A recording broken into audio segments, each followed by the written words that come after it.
Surrey signed the covenants several years ago, and when we did that we set up the Surrey Civilian Military Partnership Board to make sure that the commitment that Surrey County Council had made to the people of Surrey and to the armed forces was indeed going to be met.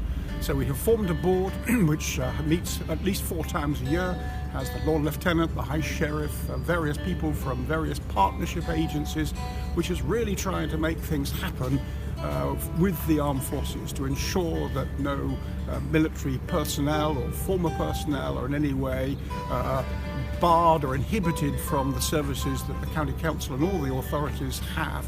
And we've been very successful in doing that over the last 4 or 5 years.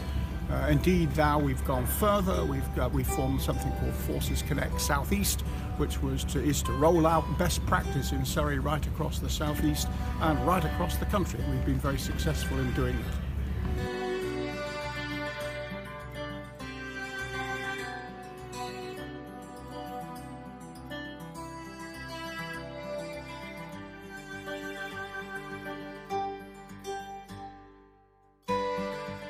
If you're wondering what the difference the work of the Surrey Civil Military Partnership Board has made to the lives of serving soldiers and their families in Surrey, I can tell you it's enormous.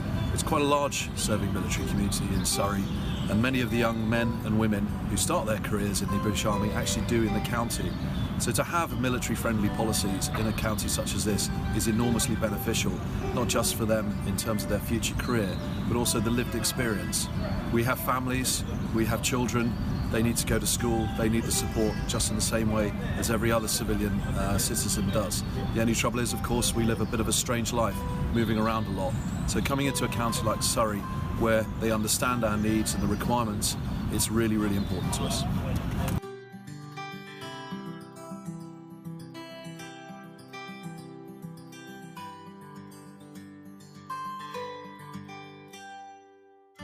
So we have a full-time dedicated military veterans outreach team which has a number of constituent parts. So we have the after team, which very much works with those who are currently serving and are about to transition. We have a armed forces banking scheme that helps support those service leavers and veterans and their families, and we have the veterans platform, which is a through-life support mechanism which aids people who are either leaving the forces, who are already in the veteran community, and try and work with them to aid their transition. We truly believe in it because we've seen the excellent calibre of people that have landed within the bank and also to our vets partners. You know, they bring a diversity of thought, they bring those values and standards that are ingrained into them, and they very much align with our Barclays values and other corporate business values, so they are really welcomed into the corporate world.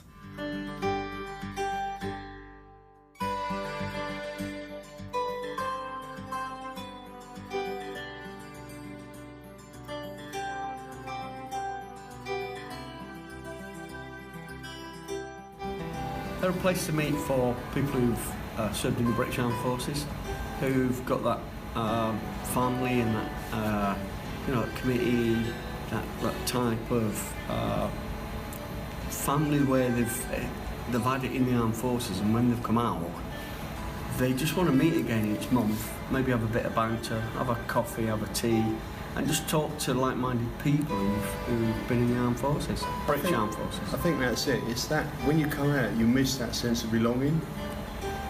And if you can go to a drop-in or a hub or somewhere that's unique to your kind of people, that also involves families. Now, they're an important part because they identify problems with people before any veteran will ask for help.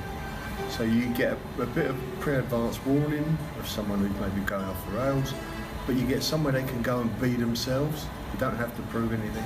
And there's no age restriction. You can have young veterans who've been in the British Army this year and maybe just done the last 4 years, who can come out chatting to veterans who are in their 70s and 80s, who've done the same training, except at a different period, done the same training, maybe been on operational tours like them, because, you know, hearing a rifle fire is no different from a rifle 60, 70 years ago than what it is now in this week.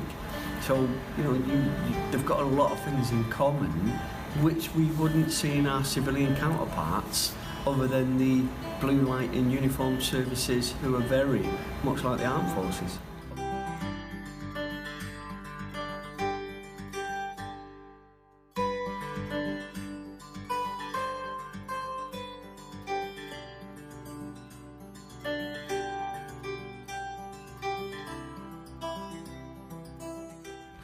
So what Surrey's doing is leading by example across the whole of the country in terms of trying to help veterans. They're imaginative, they're coming up with completely new ideas, they're coming up with new ways that veterans can be supported, they're looking after reservists. What they're doing I see as some of the most important stuff in the country, and if they can try and spread that around the whole of the country, they'll have made a huge difference.